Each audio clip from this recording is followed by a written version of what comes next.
Hello, good morning, good afternoon, good evening, wherever you are in the world, and welcome to Sustainably Talking Live. Today we're talking about pivoting. We're talking about someone transitioning into sustainability. Why would they want to do that, and how do they go and do that, and is there an opportunity for them in doing that? So that's today's show, and we've got two fantastic guests on us today, and we're starting in about 20 seconds.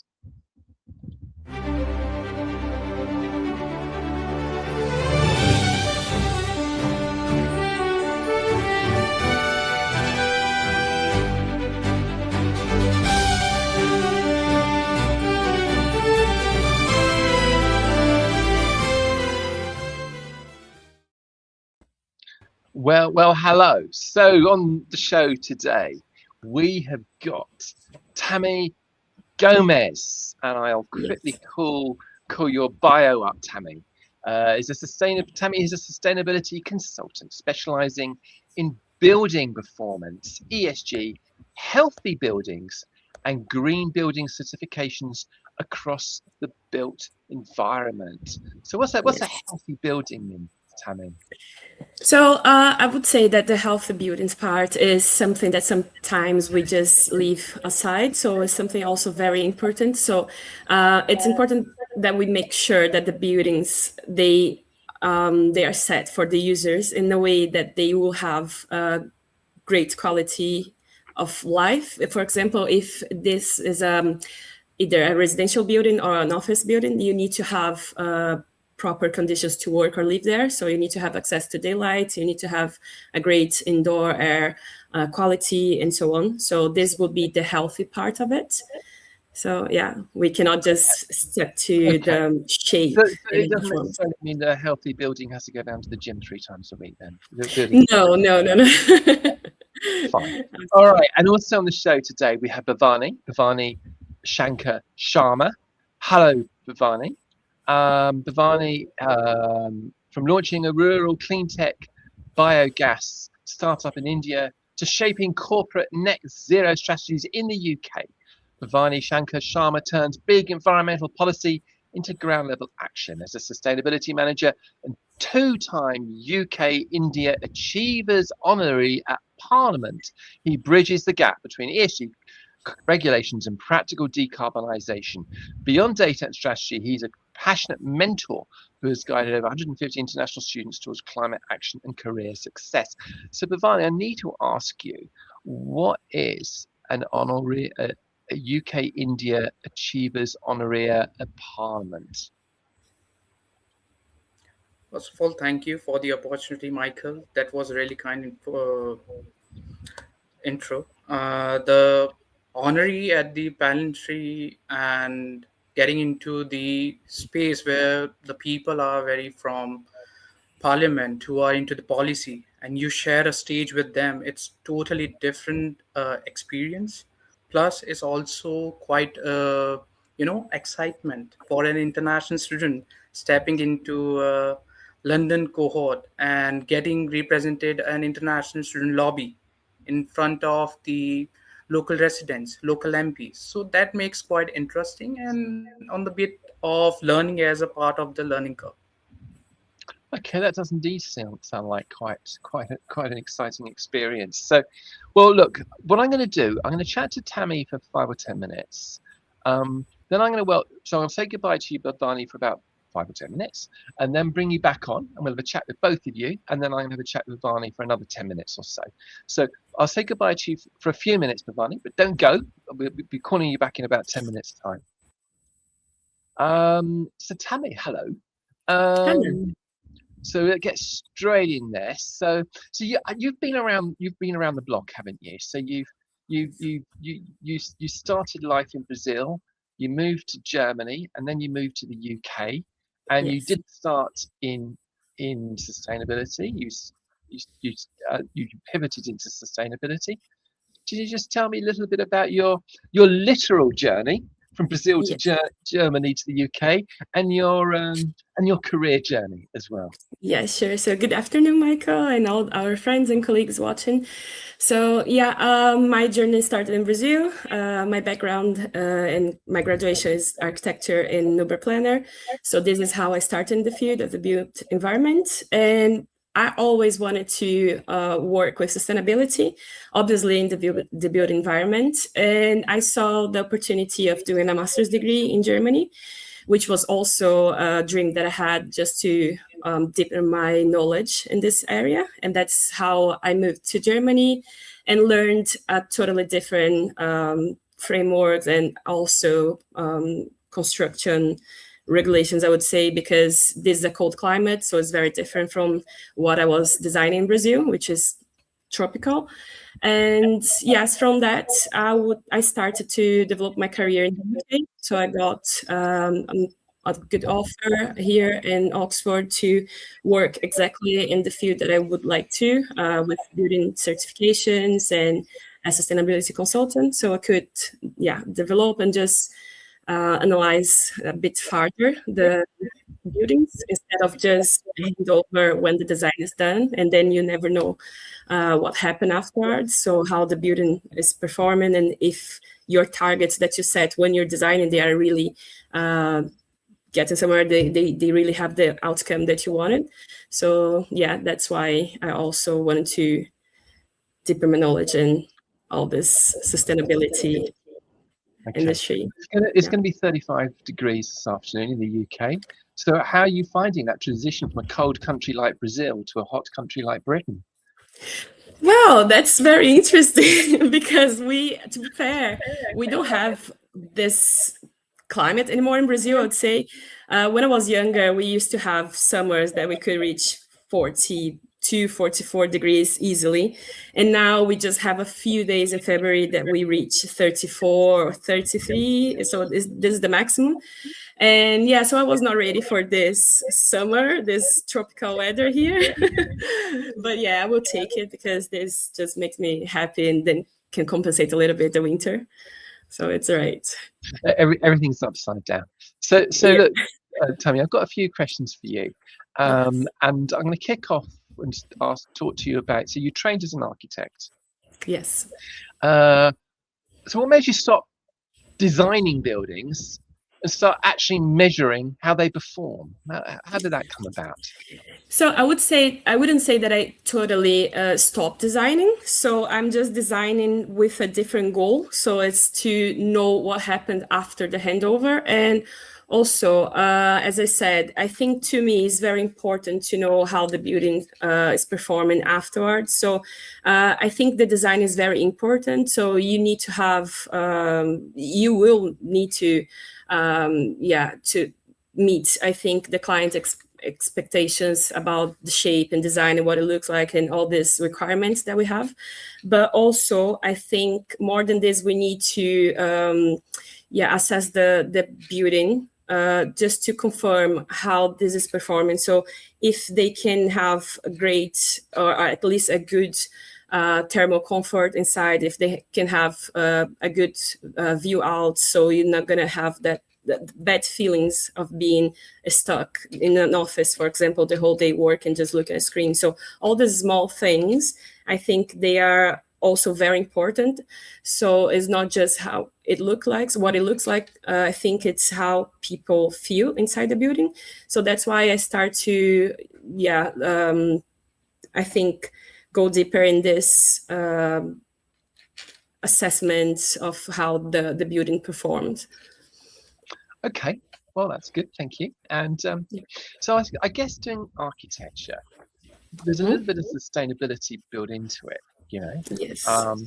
But presumably in that transition, you have to learn new stuff. But there was also a lot of what you already knew through being an architect that was transferable. So can you just talk me through that for a little bit? Yeah, sure.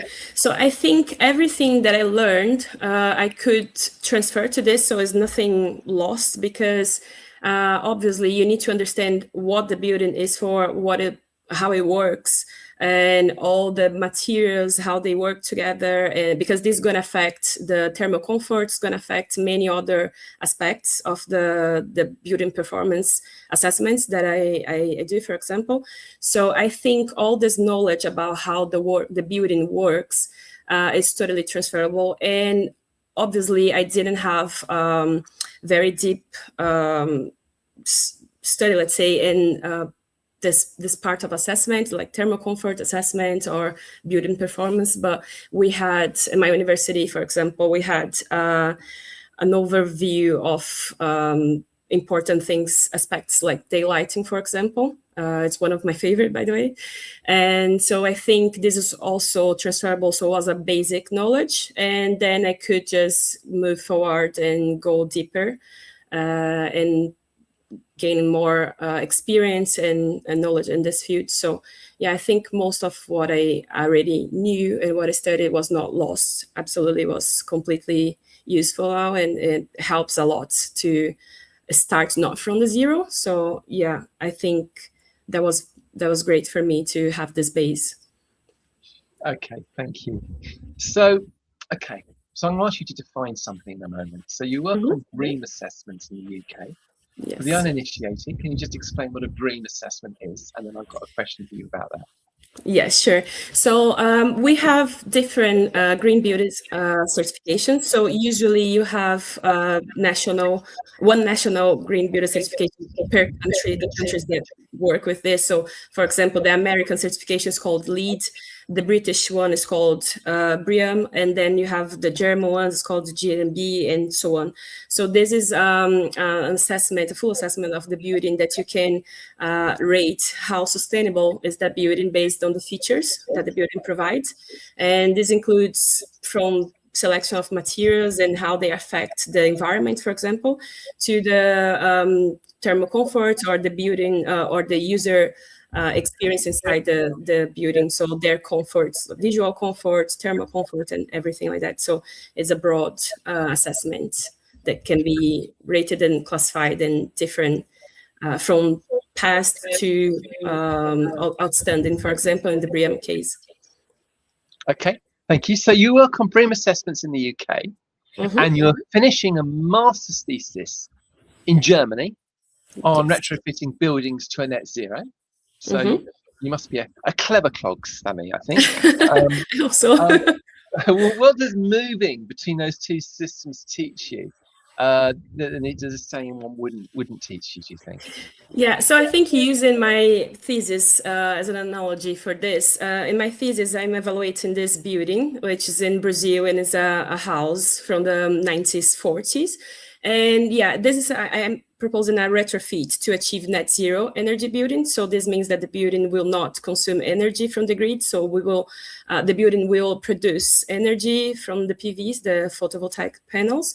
And I think in this specific case, I'm evaluating the outcomes of my research relating to the LEED certification. It's the American one that I just mentioned, the Brazilian one that's called PBE, Edifica, and also just comparing the baseline with the retrofit building. So just seeing all the difference. So it's the same building, is the same place, is the same climate, but I have three different outcomes from that. So this, I think, is a way that you can, if you just analyze things, or if you just learn one regulation, if you just stay in one country, for example, I think you end up getting a bit stuck to that truth, and you don't understand, or you cannot encompass other point of views. So this is interesting to me, that I could work in different frameworks, with different frameworks, and in different countries as well. I think this made my experience and my understanding so much more so much broader than it would be if I was just in one place and working with one framework. And after that, I think then to learn the next framework, and to be open just to accept new things in your work, I think it's way easier. So you can really move across different frameworks and regulations easier than you would do if you were just working with one specific one. So I think they are all complementary, even because they're pretty similar, and the outcome or the target is always have a sustainable building, as sustainable as you can provide for the client and for the world. So I think, they're totally complementary. Okay, fair enough. So, just talk to me about sustainability buildings for a moment. So it's often sold as about carbon, but how much is actually about the people inside? Comfort, air quality, well-being. Can you just explain that sort of interaction there, those dynamics? Yes. I think when we think about any industry, we always have a word connected to that. So I would say that sustainability we always connect to carbon. And this would be a very broad view of it. So obviously, all the measures that we implement in the building, they will reflect in carbon emission reductions, but also that's part of my background as I work my master's in healthy and sustainable building. So I think they need to walk together hand by hand. So when you have, for example, a good heating system or ventilation system, cooling system, I think you will decrease then the energy consumption, and then you will decrease the carbon emission, the carbon emission of that building. So I think that we can never put them apart. I think they will always walk hand by hand. So we need to think about the user comfort in the building, because this will affect the building performance. So if you design a building that has a not great insulation, or the heating system doesn't work properly, they will probably use a portable heating, and this will reflect in energy consumption increase. So I think that the main goal is always to try to provide the comfort for that user, because this will help to stick to what we plan to achieve as outcome. So besides the fact that obviously all of us, we want to have a good experience in the place you work or the place you live.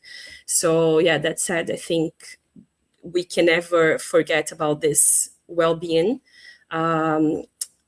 This well-being, I would say, part of it. Then just consider carbon as the main end of it. So to me, they are totally integrated, and we need to consider both when we are designing. Okay. And one more question for you before I bring Bhavani back on again. So you're graduating now. Yes. You're getting your master's soon. Hopefully, I'm sure you will be. Yes. So for someone wanting to work in sustainability, which skills and certification? Let me say that again. My words came out all wrong there. Which skills and certifications genuinely open doors, and which are just noise? Yeah, that's a good question. I think that sustainability is so broad that you have so many options that you could go through and just select one that you think that this is the best path you can go for, or the biggest interest you have. So I would say that ideally you should develop one main skill that you will have great knowledge about that. And certifications, obviously, if you want to work with green building certifications, I would say that you need to pick the one that would be the most used in the place you live or the place you work, for example. So I'm working and living in the UK. So to me, it makes more sense if I try a certification in the BREEAM, any of the BREEAMs available. But if I try to go in this direction, this would make more sense. So if you are in other country, I would say that ideally you should select the one that is most used there. So in Brazil, for example, even though we have a national one, LEED, which is the Americans massively used in Brazil. So this would be also a good start point for people working in Brazil at the moment. And I would say that the certifications, they are not very cheap. They can be very expensive for someone who's starting. So a good starting point will be LEED GA, which is the first level of LEED certification. So this provides you with a basic knowledge of terminology, and I think this will be a great first step. And I would say that what is noise, it's always nice, it's always helpful to do free courses and everything that it will support your career or will increase your knowledge, or even for curiosity, you just want to learn something new.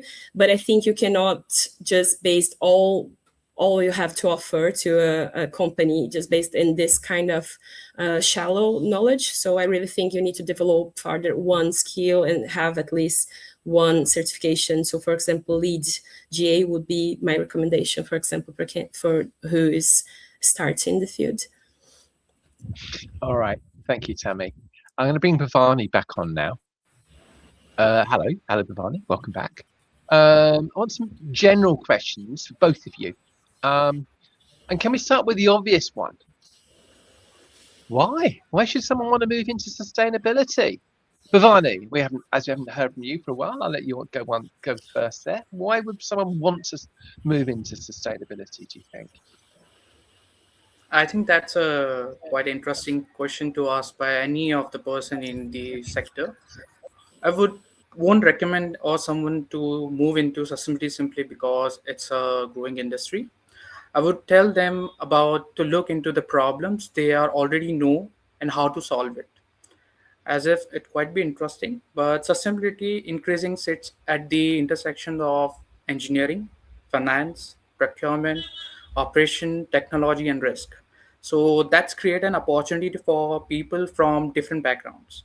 As an engineer can work on energy and decarbonation, a financial professional can work on climate related financial risk, someone from procurement can work on supply chain emission, and operation or professional from managing the resource management can work as a resource efficiency expert.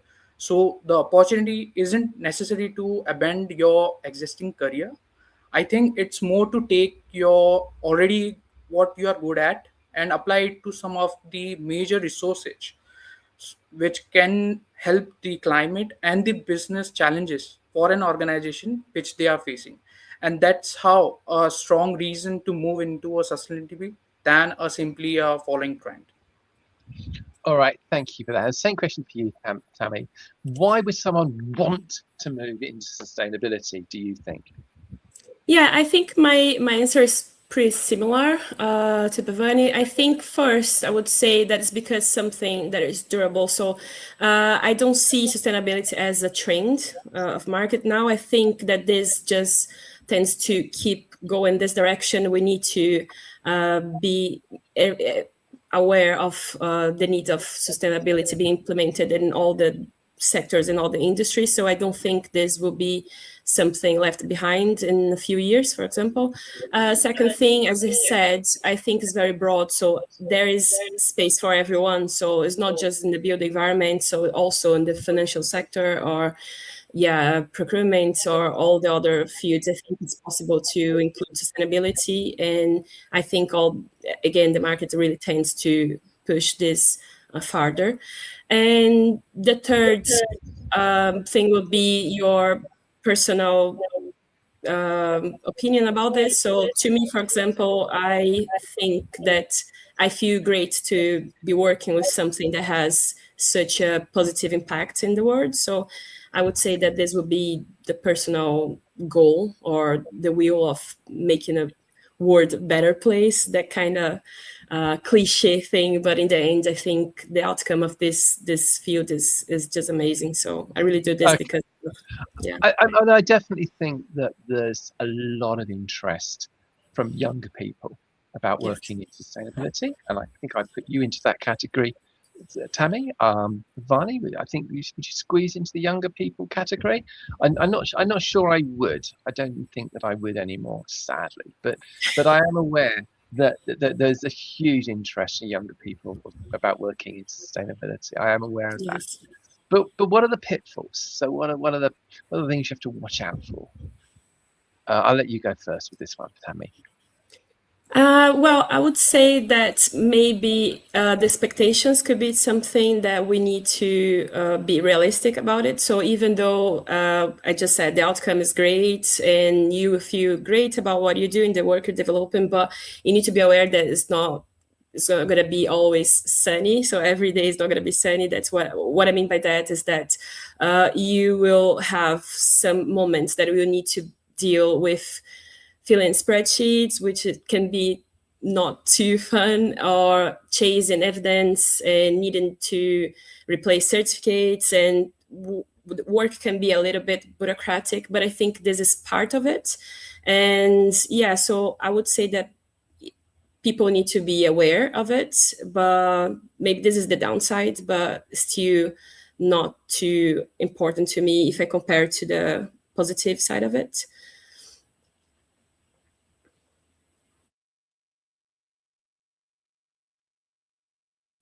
Okay, sorry about that. I couldn't find my cursor for a moment then. I couldn't bring myself back onto the screen. Bhavani, same question for you. What are the pitfalls? I think very well structured by Tammy. If you come from the engineering, supply chain, or operational background, uh, stop telling recruiters that you are switching careers. You are extending your existing domain into sustainability. If you want to shift a directional change, you need to make a change in a mindset that the people want to make in. If you come from the engineering or supply chain or operations, stop introducing yourself as a career switcher. You need to extend your existing domain into sustainability. A civil engineer doesn't need to become a generic ESG professional. Their engineering knowledge may be the reason that they will be valuable in energy, infrastructure, building asset management, circular economy, or decarbonation. A supply chain professional also already understood the procurement, suppliers, and the operational complexity, or adding on the scope 3 and sustainable requirements to that the capability. So don't throw away your professional identity. Build a sustainability capability around it. Your previous career is not a baggage, it's your entry point. Okay, thank you for that. Now, so look, it's not difficult to understand why a younger person wants to work in sustainability. After all, you are the people that are inheriting the world, and the problems that we cause today are problems that are going to bite younger people particularly hard. And sadly, I probably won't be around necessarily to experience the worst of them, but you guys might be. But is there the demand from them? Do the corporations? Yeah, people want to work in sustainability, but does that work from the employer's end? Are the opportunities there, do you think? Who wants to go first on that one? Any volunteers? I can go, John. Go for it then. Go for it then, Fanny. Okay, so I would say that there is market for it, definitely, but I think the market's a bit crowded with generalists. So if you just go for the bare minimum with your education, or if with your like certifications or skills that you are adding to your professional like to your portfolio, this sort of thing, I think then would be a bit difficult to get into the market. But if you really can make some difference, if you can show that you have more than the basics to offer, so if you can show that you can walk across different skills, different fields, I would say, I think this will be then an easier way to get into that. So maybe if you not just can offer basic skills in sustainability, but also maybe communication, or you can have, in my case, sustainability consultant, you really need to have, I think, a complex set of skills that you need to develop, and also learn different languages. I think all of this, it's a pact that make things easier for you to get in the market, even if it's crowded. So I think you just need to, just try to outstand of the crowd, and then this gonna make things easier for everyone. But there is space for everyone to start it. All right, thank you. Got a couple of comments here from Barbara. Bhavani talking about the mindset is spot on. So well done, Bhavani. You're spot on there, according to Barbara. And we've got a longer comment from Barbara here. If I call up the right one. Fascinating listening to your guests. I'm working on the cultural shift, the mindset to shift from grab and grow to shrink and share. I recommend this free Substack article from the Gut Check guy. Anyway, so if you look at the comments, you can link to that article there. But finally, I've got the same question for you. Is there demand from the corporations for people wanting to work in sustainability, do you think? I think I'm quite keeping the same tone that themes have kept on. But I think from my perspective, we need to be realistic about what the market is actually rewinding. There is a demand of sustainability capabilities, but having a sustainability qualification by itself doesn't necessarily make someone employable. The gap increasing is between knowing what organization should do and being able to help them actually to do it. Companies need people who can work with the operational data, understand where the data comes from, build credible baseline, work across department, and turn that information into a decision making through. So at that very people with the existing professional backgrounds have an advantage. An engineer understands system, an operational professional understand the implementation scale. Uh, Financial professional understands control and financial decisions. A project manager understands the delivery point.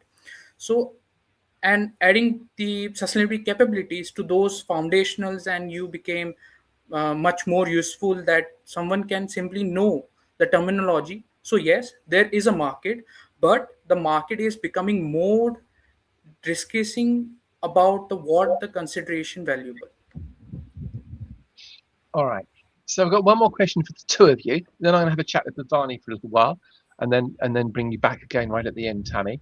And it's similar to the last question, really, which is the demand for corporates. I want to sort of project forward a little bit. And is that demand likely to increase over time?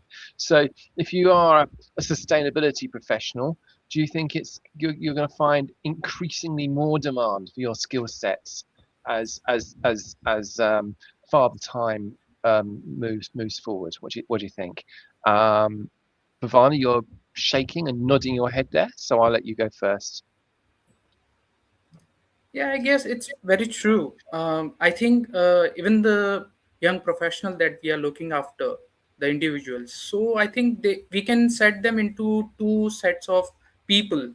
First, the technical and the domain specialist, and the other one who are into the administration and management fellows. So if an engineer don't know how to throw away the technical identity and try to become a generic ESG professional, your engineering knowledge can become your competitive advantage in areas such as energy efficiency, decarbonation. So on the same side, if we're talking about the second route, experienced people in business or administration.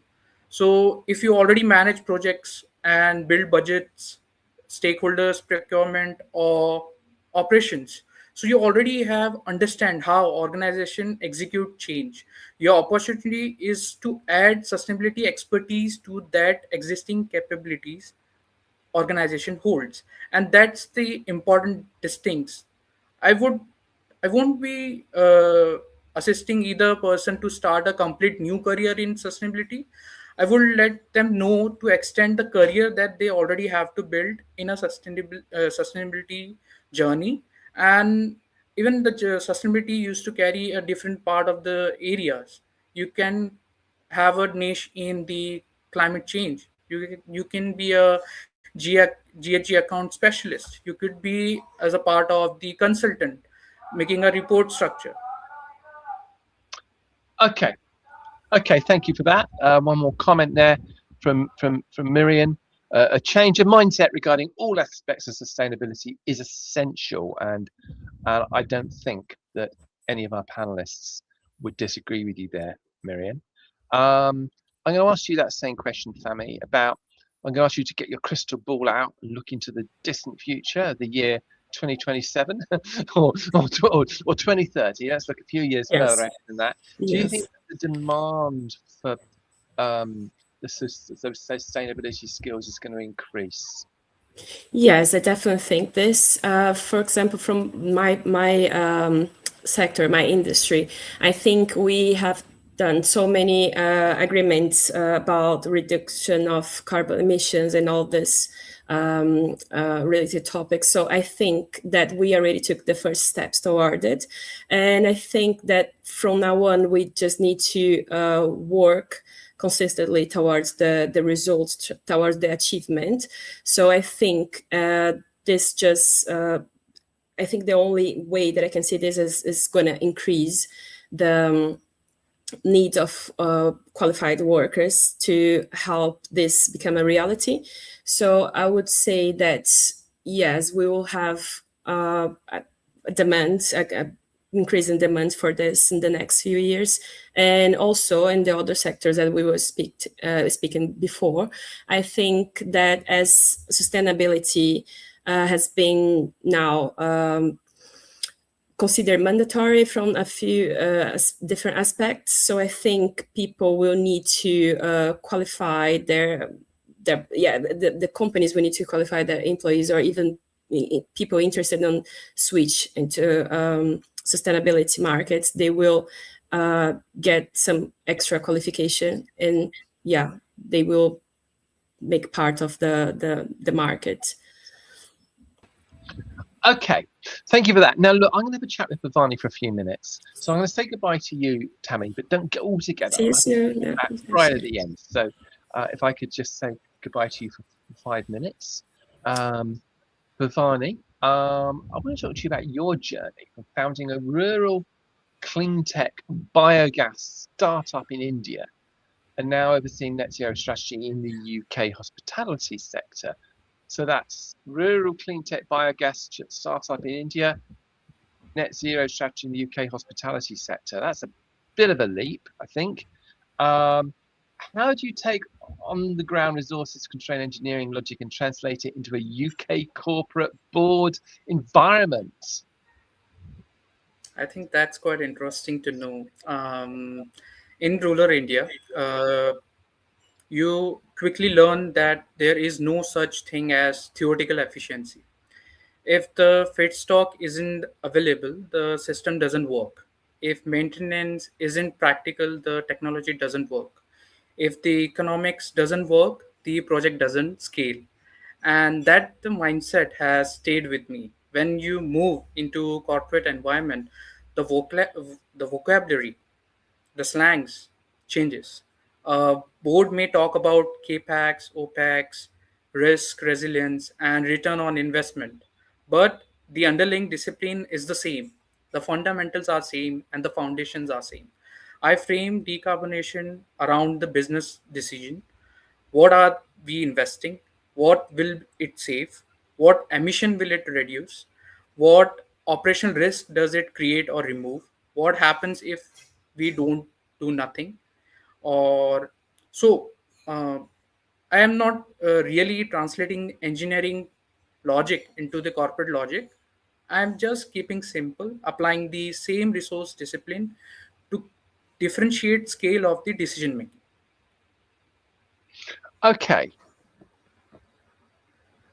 So let's look at graduates for a moment. So, or cross-border professionals and international graduates trying to enter the UK European market.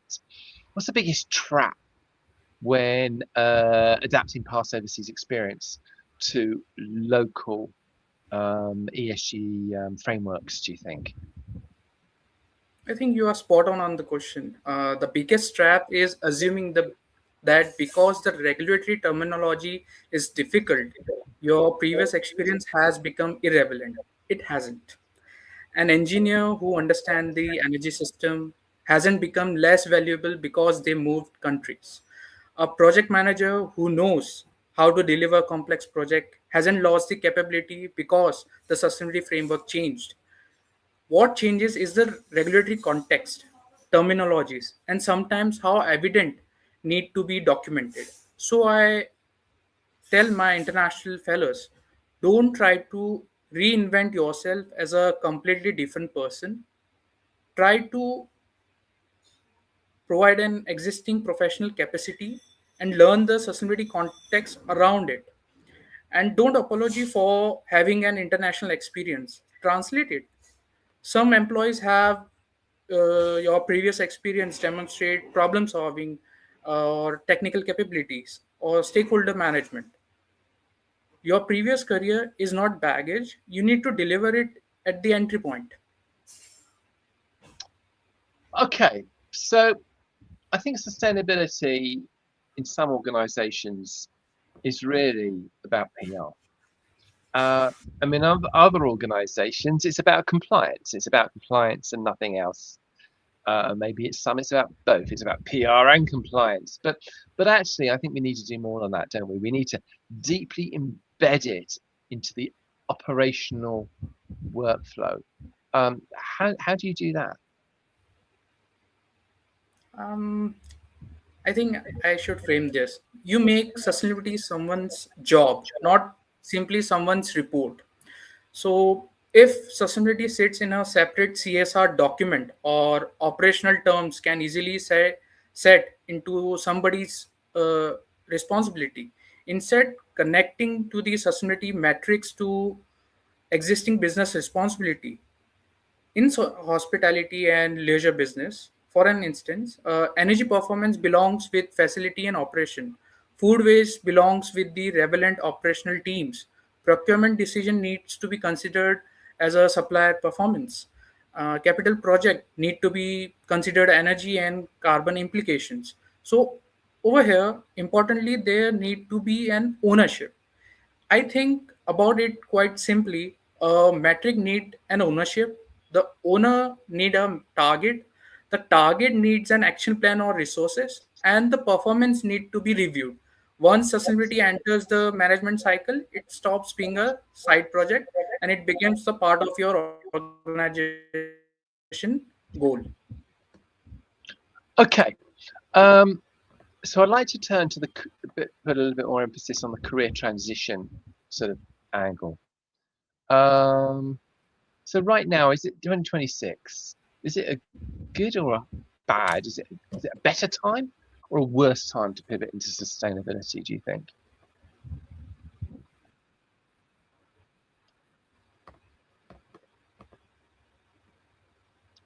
Are you there, Bhavani? I You seem would to have say frozen it's a little. harder to enter.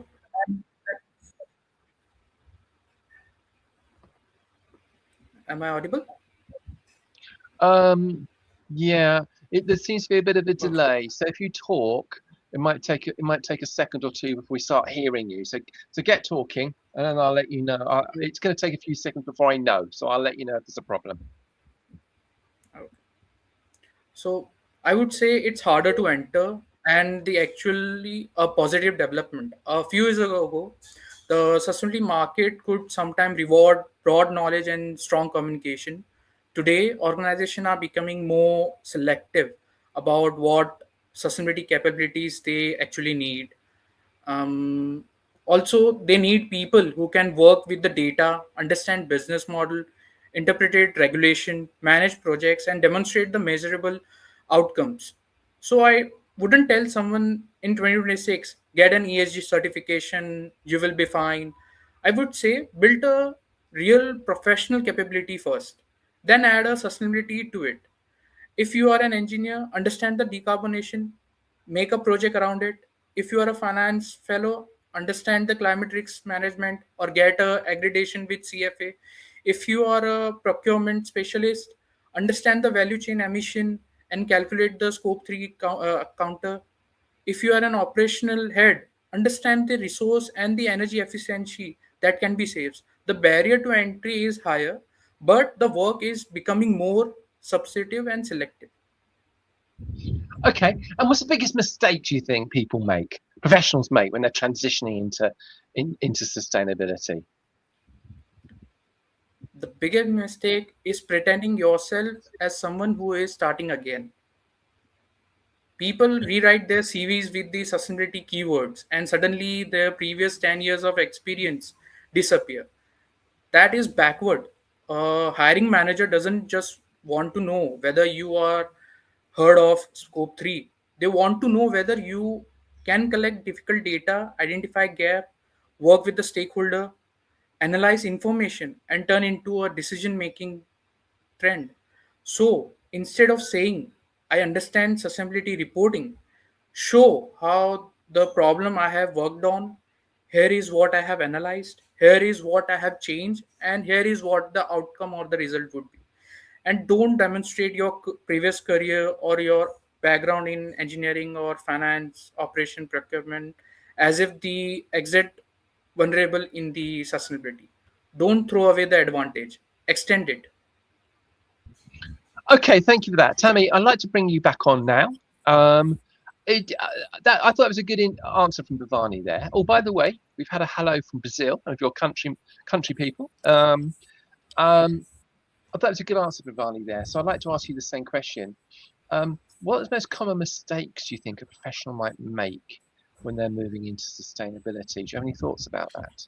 Yes, that's a great question. I think the first thing that I would recommend is just to really understand what the market is, what you can expect, to have defined what is the route you want to go through. Because as we spoke so far, like sustainability is so broad that you can have an idea, a rough idea about what you're going to be doing or what would be the results of your work. And this can be very different from reality. So I would say that the biggest mistake someone can do is just have an overview of that and just start to move into sustainability without a clear plan and everything defined. And yeah, I think you need to go as far as you can in the research to understand what's going to be exactly you're going to be doing or what's going to be the outcomes of your work. So then you will not have any frustration with the reality against expectations. So I think, yeah, not be aware of it would be the biggest mistake. Oh, okay, thank you. Excellent advice from Bhavani there. So there you go. So so what do you think? Again, I think it'd be a good question for both of you. What is the one non-negotiable skill every sustainability professional must master this year, do you think? Any thoughts about that? Bhavani, I'll let you go first. I think it's business translation. A sustainability professional need to understand environmental data, but that's not only half the job. You need to translate the information into language of the people, making the decision making easy. For instance, if you tell finance director that the project will save 500 tons of carbon dioxide emission equivalent, you have given them an environmental metric. If you can also explain what it cost, what it saved, what it risked to remove, and what the investment paybacks, you have given them a business case. The first get intention, the first get investment. That's the way of business translation is non-negotiable. Okay. What about you? What do you think, Tammy? I agree 100%. I think this is the most important part because this can be so technical, so specific that if you're speaking to a client or present results of your work or of your guidance of what they should be doing in their buildings, for example, if you don't address that topic in a way that people that don't work in that field can understand, I think then you will fail because this will be very confusing. The goals will not be clear. not be clear also the results, what we are achieving here, and what's going to be the outcome of that. So I think the ability of translate very technical information into an easy and just easy of understanding information to the client, I think this will be the best and the non-negotiable skill that someone working sustainability should definitely have. All right, thank you. Now we've got one more question for each of you. And so what I want you to do is I'm going to ask you both the same question.